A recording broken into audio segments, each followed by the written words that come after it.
Hey everyone, this is Ram Bishnoi and you are watching geography group. आज हम पढ़ने वाले हैं, डिस्कस करने वाले हैं class 9th SST social science की वर्कशीट नंबर 6 को, जो कि हमारी 20 अप्रैल 2021 की वर्कशीट रहेगी। इस वर्कशीट में हम कंटिन्यू रखेंगे हिस्ट्री का first chapter, that is the French revolution, जो कि हमारी क्लास 9th हिस्ट्री का मोस्ट इंपॉर्टेंट चैप्टर है। ये इस चैप्टर का 6th पार्ट रहेगा। इस वर्कशीट में हम डिस्कस करेंगे the role of the women in the French revolution, उनका क्या रोल रहा, क्या उनकी उम्मीदें थी और क्या उनके साथ हुआ। उसके बाद अब बात करेंगे हम स्लेव्स की, स्लेव्स का क्या रोल था फ्रेंच सोसाइटी में, फ्रेंच पॉलिटिक्स में, और एंड में हम बात करेंगे the legacy of the French revolution, जो इस चैप्टर का लास्ट टॉपिक रहेगा। यानी फ्रेंच रेवोल्यूशन से हमें क्या मिला, ऐसी क्या इंपॉर्टेंट चीज़ें थी, क्या इंपॉर्टेंट आइडियाज़ थे जो हमें मिले, जिसके कारण हम क्लास 9th में हिस्ट्री में ये चैप्टर पढ़ रहे हैं। चलिए हम शुरुआत करते हैं वीमेन के रोल्स के साथ। भाई लेडीज़ फर्स्ट होता है, वरना ये बुरा भी मान जाते हैं। रेवोल्यूशन फॉर वीमेन मीन्स, यानी कि महिलाओं के लिए रेवोल्यूशन का मतलब क्या था, उसको हमें समझना है। Women were actively involve in the activities of the French revolution. French revolution की बात करें तो एक्टिवली पार्टिसिपेट किया था फीमेल्स ने, क्योंकि उन्हें बहुत सारी उम्मीदें थी। They hope that revolutionary government would take concrete steps to improve their lives, क्योंकि जो फीमेल्स थी, वीमेन जो थी, उनको इक्वल राइट्स प्राप्त नहीं थे उस फ्रेंच सोसाइटी में। तो उनको उम्मीद ये थी कि फ्रेंच रेवोल्यूशन के बाद जो नई रेवोल्यूशनरी गवर्नमेंट होगी वो उन्हें इक्वल स्टेटस देगी सोसाइटी में। तो उस उम्मीद के साथ उन्होंने एक्टिवली पार्टिसिपेट किया था फ्रेंच रेवोल्यूशन में। There were fewer opportunities available to most women than the man, यानी कि उनको वो उतने मौके नहीं दिए जाते थे आगे बढ़ने के जितने कि मेल्स को मिलते थे। Women started political clubs and started newspaper to discuss their interest, यानी कि अपनी डिमांड्स को फॉरवर्ड करने के लिए, आगे बढ़ाने के लिए उन्होंने पॉलिटिकल क्लब बनाए, उन्होंने न्यूज़पेपर शुरू किया। पॉलिटिकल क्लब मतलब हम कह सकते हैं पॉलिटिकल पार्टी की तरह होते हैं। आजकल हमारे यहाँ पॉलिटिकल पार्टीज़ होती है, उस वक्त पॉलिटिकल क्लब्स होते थे। तो उन्होंने बहुत सारे पॉलिटिकल क्लब बनाए, न्यूज़पेपर निकाले, ताकि अपनी मांग को आगे बढ़ा पाएँ, यानी कि ऑफिशियल तक वो पहुँचा पाएँ। One of their main demand was for equal political rights as man. उनमें से सबसे बड़ी जो उनकी डिमांड थी वो थी इक्वल पॉलिटिकल राइट्स की, जिसमें उनकी डिमांड थी that they should also be given the equal right to vote, यानी कि उनकी एक बड़ी डिमांड थी कि उनको भी वोट डालने का राइट मिले। Okay, in the constitution of 1791, लेकिन जब 1791 का कॉन्स्टिट्यूशन आता है तो उनकी उम्मीदों पर पानी फिर जाता है। Because they were given the status of passive citizen, उनको पेसिव सिटीजन का स्टेटस दे दिया जाता है। As we have discuss in the last worksheet में हमने बात की थी कि फ्रांस में दो टाइप के सिटीजन्स थे, active citizen and the passive citizen. Active citizens were those citizens who were given the right to vote, जिनको वोट डालने का राइट मिला था, वो थे एक्टिव सिटीजन। और passive citizens those citizens who were not given the right to vote, जिनके पास वोट डालने का अधिकार नहीं था। तो उनमें फीमेल्स भी पेसिव सिटीजन में आती थी, यानी कि उनकी जो डिमांड थी equality, specially in the political sphere में, उसको डिनाई कर दिया गया था। उनको इक्वल स्टेटस अभी भी नहीं मिली थी। हालांकि थोड़ा सा उनके लिए एक ये कह सकते हैं कि जो अच्छी चीज़ थी कि the revolutionary government implemented some reforms. जो रेवोल्यूशनरी गवर्नमेंट है उसने कुछ रिफॉर्म्स किए, सुधार किए, और जो ज़्यादातर जो रिफॉर्म्स थे वो फीमेल के फेवर में थे, वीमेन के फेवर में थे। जैसे कि फर्स्ट जो रिफॉर्म था, schooling was made compulsory for girls, girls के लिए स्कूलिंग को कंपलसरी कर दिया गया। ये एक बड़ा स्टेप था, क्योंकि education means equality, education means freedom, यानी कि फ्रीडम की तरफ एक बड़ा कदम था। Second, now marriage was considered as a voluntary contract and they were registered under civil laws. दूसरा जो बड़ा कदम था, जो मैरिज थी, उनको वॉलंटरी कॉन्ट्रैक्ट डिक्लेयर कर दिया गया था। It means that the women couldn't be forced at that time, यानी कि उनको उनके पेरेंट्स भी फोर्स नहीं कर सकते थे। तो ये भी एक वेलकम स्टेप था रेवोल्यूशनरी गवर्नमेंट की तरफ से। थर्ड था, divorce was legalized and both men and women were given the right to apply for it. जो डाइवोर्स था उसको लीगल डिक्लेयर कर दिया गया, और सबसे बड़ी बात, वीमेन भी अब इसके लिए अप्लाई कर सकती थी। सो ये भी एक वेलकम स्टेप था। फोर्थ था, now women could take vocational training, become artist and run business. It means that अब वो अपने प्रोफेशन को चूज कर सकती थी। Earlier they were not allowed, पहले परमिशन नहीं थी, उनको कुछ ही काम थे वो अलाउड थे। अब वो अपना प्रोफेशन चूज कर सकती थी, अपना बिजनेस चला सकते थे, आर्टिस्ट बन सकते थे, कुछ भी कर सकते थे। तो ये सब कुछ मिला था वीमेन को। तो यहाँ पर तक हमने इतना समझा कि उनकी क्या डिमांड थी, कैसे उन्होंने पार्टिसिपेट किया, क्या मिला और क्या नहीं मिला। हालांकि उनकी जो डिमांड थी वो जारी रहती है। However the struggle for political rights and equal wages continued for women, हालांकि जो उनका स्ट्रगल था वो कंटिन्यू रखते हैं वो। One of the most important revolutionary figure among them was Olympe de Gouges, सबसे इंपॉर्टेंट जो उनमें से लीडर्स थे, फीमेल्स डिमांड्स के जो फेवर में खड़े थे, वो थे ओलम्प द गुज। इन 1791 she wrote a declaration of rights of women and citizen on the line of declaration of right of man and citizen, यानी कि उन्होंने 1791 में 1791 में महिलाओं के लिए जो राइट्स हैं उनके लिए एक तरीके से घोषणा पत्र कह सकते हैं, वो राइट किया, जैसा कि मेल के लिए किया गया था। यानी वो इसलिए राइट किया गया था कि हमें भी वैसे ही राइट्स चाहिए जैसे कि मेल्स को दिए गए। सो सबसे बड़ा जो रोल था उस वक्त उस स्ट्रगल में जो इक्वालिटी की डिमांड कर रहे थे, उनमें सबसे बड़े जो लीडर थी वो थी ओलम्प दी गुज। हालांकि उनके साथ बाद में बड़ा बुरा होता है। During the reign of terror the government enacted laws banning women's clubs and their political activities. लेकिन जो रेन ऑफ टेरर की बात की थी हमने पीछे, मैक्सिमिलियन रॉबस्पियर का जो जैकोबिन गवर्नमेंट का टाइम पीरियड था उसमें, तो उस दौरान जो ये पॉलिटिकल क्लब्स थे, जो पॉलिटिकल एक्टिविटीज़ थी, उसको बैन कर दिया गया। National convention charged her with treason and executed her, और जो नेशनल कन्वेंशन है उन्होंने ओलम्प दी गुज को भी नहीं छोड़ा और उनको लटका दिया। The women of France finally acquired the franchise in 1946 में जाकर के, यानी कि बहुत बाद में जाकर के उनको राइट टू वोट मिलता है, इक्वल पॉलिटिकल राइट मिल पाते हैं। तो ये भी एक इंपॉर्टेंट क्वेश्चन बनेगा। When the women in the France got the right to vote, they finally got the right to vote in 1946। And who was Olympe de Gouges? Olympe de Gouges was the main leader of the women and she was in the favor of the equal rights of the women। Okay, तो ये दो very important हमारे 1 marks के question यहाँ से बनेंगे। अब हम बात करेंगे नेक्स्ट टॉपिक की, जो कि है slave system and the revolution, यानी कि फ्रांस में स्लेव सिस्टम क्या था उसको हमें थोड़ा सा समझना है। ओके, ये था क्या और क्यों था।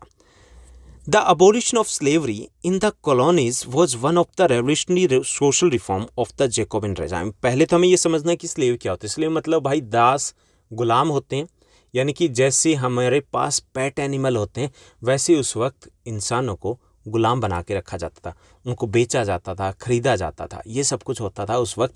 कहाँ से आते थे ये गुलाम, ये स्लेव्स? ये आते थे अफ्रीका से। Okay, so abolition of slavery in the colonies was one of the revolutionary social reform of the Jacobian regime. Jacobian regime को हम ज़्यादातर ये याद रखते हैं कि that period was of A rain of terror, भाई आतंक का शासन था, ये याद रखते हैं। लेकिन काफ़ी सारे वेलकम स्टेप्स भी थी, काफ़ी सारे अच्छे स्टेप्स भी उठाए गए थे। उसमें से सबसे बड़ा स्टेप था that the slavery was abolished by the Jacobian government in 1794 में। 1794 में जो स्लेवरी है उसको ख़त्म कर दिया गया था। द कैरेबियन, अब हम समझते हैं कि ये ख़त्म कर दिया गया, तो ये था क्या, ये हम समझते हैं। The Caribbean colonies were important suppliers of the commodities such as tobacco, indigo, sugar and coffee. जो कैरेबियन कॉलोनीज़ है, भाई कैरेबियन कॉलोनीज़ है, आपको पता भी होगा, जो क्रिस गेल, पोलार्ड का, कहाँ से ये वेस्ट इंडीज़ से, तो वो सारे कैरेबियन कॉलोनीज़ कहलाते हैं। वो कैरेबियन जो कॉलोनीज़ है वहाँ से कई सारी सप्लाई आती थी यूरोप में, सच एज कॉफ़ी की बात करें, टोबैको, इंडिगो या शुगर, ये सब कुछ वहीं से सप्लाई होते थे। लेकिन वहाँ एक प्रॉब्लम थी। प्रॉब्लम क्या थी कि the labour shortage created by the unwillingness of the European to work far off and unknown places was met by, यानी कि वहाँ से जो सबसे बड़ी प्रॉब्लम ये थी कि there was the labour shortage because the European were not willing to work there. अब यूरोपियंस थे, अच्छे खासे पैसे थे, भाई क्या ज़रूरत थी वहाँ पे जाने की, so they were not willing to work there. तो वहाँ पे लेबर की शॉर्टेज थी, अब लेबर के बिना तो काम नहीं चल सकता था। सो इस प्रॉब्लम को सॉर्ट आउट किया गया। This problem was met by a triangular slave trade between Europe, Africa and America। उसके साथ इसका सॉल्यूशन ढूंढा गया, एक ट्रायंगुलर स्लेव सिस्टम शुरू किया गया, स्लेव ट्रेड सिस्टम। अफ्रीका से स्लेव्स को लाया जाता था यूरोप में और यूरोप से सप्लाई किया जाता था नॉर्थ एंड साउथ अमेरिका में। तो ये एक स्लेव सिस्टम वो शुरू हुआ and it was developed for the plantation agriculture के लिए, बेसिकली इसको डेवलप किया गया था। और मोस्टली जो इन्वॉल्व थे वो थे यूरोपियन, जो मर्चेंट थे वो इसमें इन्वॉल्व थे, यानी कि वो इस व्यापार को किया करते थे। The slave trade begin in the 17th century. French merchants bought slaves from the local chieftains from Africa के जो लोकल लीडर्स होते थे उनसे स्लेव्स को खरीदा जाता था। And no legislation was passed by the National Assembly for the fear of opposition from slave trading traders। No legislation मतलब कोई कानून नहीं बना था इसको रोकने के लिए, नेशनल असेंबली की हिम्मत ही नहीं हुई थी, क्योंकि ये जो स्लेव ट्रेड में इन्वॉल्व थे मर्चेंट्स थे, काफ़ी पैसा था उनका, यानी कि न केवल वो इकोनॉमी को चला रहे थे फ्रांस की, क्योंकि इकोनॉमी किसके ऊपर डिपेंड थी, कॉलोनीज़ के ऊपर। कॉलोनीज़ में जो प्लांटेशन एग्रीकल्चर होती थी उसी से पैसा आता था, और जो प्लांटेशन फार्मिंग थी वो डिपेंड करती थी स्लेव ट्रेड के ऊपर, जो काम करेंगे वहाँ से। साथ ही साथ जो ये मर्चेंट्स थे इनके पास इतना पैसा था कि ये सरकार को चलाते थे। सो नेशनल असेंबली है वो कोई ऐसा लेजिस्लेशन लेके ही नहीं आ पाई इन लोगों के खिलाफ कि जिससे स्लेवरी सिस्टम को अबोलिश किया जा सके। 10 years later, हालांकि it was abolished by the Jacobian government in 1794 में इसको अबोलिश कर दिया गया था, but 10 years later Napoleon resumed slavery. लेकिन 10 साल के बाद 1804 में जो नेपोलियन है उन्होंने इस स्लेवरी सिस्टम को रिज्यूम कर दिया। Planters got freedom to enslave, और प्लांटर्स को दोबारा से फ्रीडम मिल गई कि वो लोगों को गुलाम बना सकते थे। Slavery was finally abolished in 1848 from all the French colonies, लेकिन फाइनली तौर पर 1848 में इसको अबोलिश कर दिया गया था, इसको ख़त्म कर दिया गया था।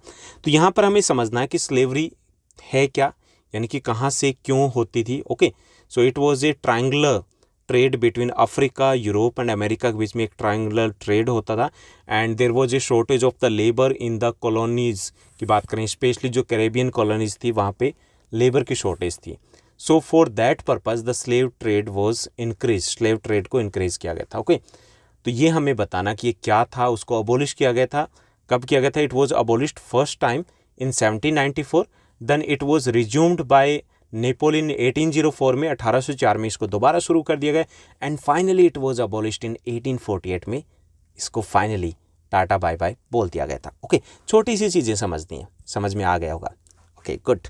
अब हम नेक्स्ट टॉपिक की बात करते हैं, legacy of the French revolution, यानी फ्रेंच रेवोल्यूशन से हमें क्या मिला, कौन सी वो चीज़ें हैं जो हमें आज भी याद है, जो हमारी लाइफ से आज भी जुड़ी है। The ideas of the liberty, democratic rights were the most important legacy of the French revolution. French revolution की बात करें तो लिबर्टी की आज़ादी भी हो सकती है, हर लोगों के पास, हर व्यक्ति के पास कुछ राइट्स हो सकते हैं, वो हमें फ्रेंच रेवोल्यूशन से ही आइडिया मिला था। साथ ही साथ democratic rights, we are having the fundamental rights, ये आइडिया भी हमें फ्रेंच रेवोल्यूशन से मिला था। The censorship came to an end in 1789 and the declaration of rights declared freedom of speech, expression a natural right. These ideas originated from the France and spread the rest of the world। यानी कि यहाँ से अगर हम कुछ ideas की बात करें कि कौन कौन से हमें आइडियाज़ मिले, जैसे लिबर्टी का आइडिया है। ओके, लिबर्टी मीन्स फ्रीडम है, इक्वालिटी है, and democracy, rule of law, ये कुछ आइडियाज़ थे जो हमें फ्रेंच रेवोल्यूशन में मिले, यानी कि उससे पहले वर्ल्ड के पास ये आइडियाज़ नहीं थे कि ऐसा भी कुछ हो सकता है। सो कौन कौन से आइडियाज़ थे जिनको मेनली लेंगे, liberty, equality, fraternity, right to vote and right to freedom and rule of law. तो ये कुछ आइडियाज़ है, एक लंबी लिस्ट हो सकती है। ये आइडियाज़ जो हमें दिए हैं वो फ्रेंच रेवोल्यूशन ने दिए, जो हर एक डेमोक्रेटिक गवर्नमेंट में आज भी है। Now let's move to the next segment और बात करेंगे क्वेश्चन आंसर्स की। जो आज की वर्कशीट में 4 बहुत आसान से क्वेश्चंस दिए गए। पहला जो हमारा क्वेश्चन दिया गया है, चलिए उसको देख लेते हैं। What was the meaning and importance of the revolution for French women? जो फ्रेंच वेमेन थी उनके लिए इस रेवोल्यूशन का मीनिंग क्या था और उनके लिए इम्पोर्टेंस क्या थी। हालांकि ये क्वेश्चन ठीक से नहीं बना, यहाँ पे होना चाहिए कि what was the meaning of the French revolution for women and what was their role in the French revolution में, उनका रोल क्या था। ओके, ये क्वेश्चन होना चाहिए, बाय चांस, बाय मिस्टेक इस टाइप से टाइप कर दिया गया। For French women revolution meant freedom and equality. French revolution के जो मीनिंग था वीमेंस के लिए वो था इक्वालिटी एंड फ्रीडम। उन्हें उम्मीद थी कि उनको फ्रीडम मिलेगी, उन्हें इक्वालिटी मिलेगी, उन्हें कुछ काफ़ी सारे राइट्स मिलेंगे। तो ये उनके लिए मीनिंग थी, यानी कि इसकी उम्मीदें लगाए हुए थे वो। अगर इंपॉर्टेंस की बात करें या उनके रोल की बात करें, the women started their own political clubs and newspapers during the French revolution. उन्होंने कई सारे पॉलिटिकल क्लब बनाए, न्यूज़पेपर शुरू कर दिए। They demanded the right to vote, उन्होंने राइट टू वोट की डिमांड की। They demanded to be elected to the assembly and to hold political office. उनकी एक डिमांड ये भी थी कि उनको भी चुनाव लड़ने दिया जाए, उनको भी आगे बढ़ने दिया जाए। But after the revolution women were declared as passive citizen. लेकिन रेवोल्यूशन के बाद क्या होता है, उनको पेसिव सिटीजन डिक्लेयर कर दिया जाता है। It means that they were not given equal right to vote, उनको राइट टू वोट नहीं मिलता है। ये सब कुछ हुआ था वीमेन के साथ फ्रेंच रेवोल्यूशन में। उसके बाद हम बात करते हैं स्लेव्स की। What was the importance of slaves in French politics and trade में इम्पोर्टेंस क्या थी। हमें समझना है कि वहाँ की इकोनॉमी कैसे स्लेव ट्रेड से जुड़ी हुई थी और कैसे जो स्लेव से जुड़े हुए लोग थे वो पॉलिटिक्स में दबदबा बनाए हुए थे। In order to overcome the shortage of labour on the plantations, यानी कि प्लांटेशन में शॉर्टेज ऑफ लेबर थी, उसको उस समस्या का हल निकालने के लिए a triangular slave trade between Europe, Africa and the Americas begin in the 17th century में इस प्रकार के ट्रेड को शुरू किया गया। It means that it was the very important part of the economy of the European countries की economy का एक इंपॉर्टेंट पार्ट था, क्योंकि उनकी इकोनॉमी किस पे डिपेंड थी, प्लांटेशंस, एग्रीकल्चर के ऊपर डिपेंड थी, और वो डिपेंड था स्लेव्स के ऊपर। Okay, so in order to overcome the shortage of the labour on the plantations a triangular slave trade between Europe, Africa and Americas begin in 17th century में शुरू होता। तो क्यों हुआ, कब हुआ, ये हमने बता दिया। उसके बाद हमें पॉलिटिकल रोल भी बताना है। Due to the political influence and fear of opposition from the rich slave traders it was not abolished for long period, यानी कि लंबे टाइम तक इसको हाथ भी नहीं लगाया किसी ने, हिम्मत भी नहीं हुई, क्योंकि ये जो ट्रेडर्स थे, स्लेव ट्रेडर्स थे, बड़ा मोटा पैसा था उनके पास, यानी कि उस टाइम के फ्रांस के अंबानी अडानी थे, कौन हाथ लगाता इनको। It was finally abolished in 1848 in all French colonies में। फाइनली 1848 में जाकर ये स्लेव ट्रेड है वो अबोलिश किया जाता है। तो हमें बताना है क्यों शुरू किया गया, इकोनॉमी क्या रोल था, इसको अबोलिश क्यों नहीं किया गया और कब अबोलिश किया गया। तो ये सब कुछ हम 3 पॉइंट्स में बता दिया है। Now let's move to the third question की बात करेंगे। तीसरा क्वेश्चन है, ये भी रिलेटेड है, विमेन से रिलेटेड है, कॉमन पीपल से। What laws were made after the French revolution. French revolution के बाद कौन से कानून बनाए गए that affected the lives of the common people, की जिंदगी है, लिव्स है, वो अफेक्ट हुई थी। ऐसे कौन से कानून थे, कौन से सुधार किए गए थे। After the revolution government implemented some reforms, यानी कि रेवोल्यूशन के बाद गवर्नमेंट ने कुछ रिफॉर्म्स किए, कुछ सुधार किए। कौन कौन से। First, schooling was made compulsory for girls, schooling को कंपल्सरी कर दिया गया लड़कियों के लिए कि जाना है भाई, जाना ही है। Earlier it was not there, ऐसा पहले नहीं होता था। Now marriage was considered as a voluntary contract, declare कर दिया गया था मैरिज को, यानी कि मर्जी से ही शादी हो सकती थी, फोर्स नहीं किया जा सकता था। Divorce was legalized and both men and women were given the right to apply for it. Divorce को लीगल डिक्लेयर कर दिया गया था, अब वीमेन है वो भी अप्लाई कर सकती थी, तो ये भी एक वेलकम बड़ा स्टेप था। Next, now women could take vocational training, become artists and run business. अब वीमेन है प्रोफेशनल लाइफ में भी उनको कई सारे राइट्स मिल गए, अपना बिजनेस चला सकते थे, अपनी ट्रेनिंग ले सकते थे, आर्टिस्ट भी बन सकते थे। अर्लियर ऐसा कुछ नहीं था। ये था कि कौन कौन से रिफॉर्म्स किए गए। Now let's move to the fourth and the last question, जो काफ़ी ईजी है। मेक अ लिस्ट, यानी कि सिर्फ हमें नाम लिखना, लिस्ट बनानी है। तो make a list of ideals of the French revolution which clearly affect our lives. हमें उन आइडियल्स की बात करनी है जो फ्रेंच रेवोल्यूशन से मिले हैं और आज हमारे साथ हैं। सो द 5 मेन आइडियाज़ और आइडियल्स ऑफ फ्रेंच रेवोल्यूशन वर, जो 5 मेन आइडियल्स जो थे फ्रेंच रेवोल्यूशन से हमें मिले, वो हैं liberty, equality, fraternity, democracy, rule of law, 6th भी ऐड कर सकते हो, राइट टू वोट। ये सब कुछ हमें मिले हैं फ्रेंच रेवोल्यूशन से। So that's all in this worksheet. I hope आपको अच्छे समझ में आया होगा। अगर आपको ये वीडियो अच्छी लगे तो इस वीडियो को लाइक करने के साथ साथ शेयर करना मत भूलिएगा, और हाँ, एक छोटा सा कमेंट भी कीजिएगा। Thank you, bye bye, have a nice day.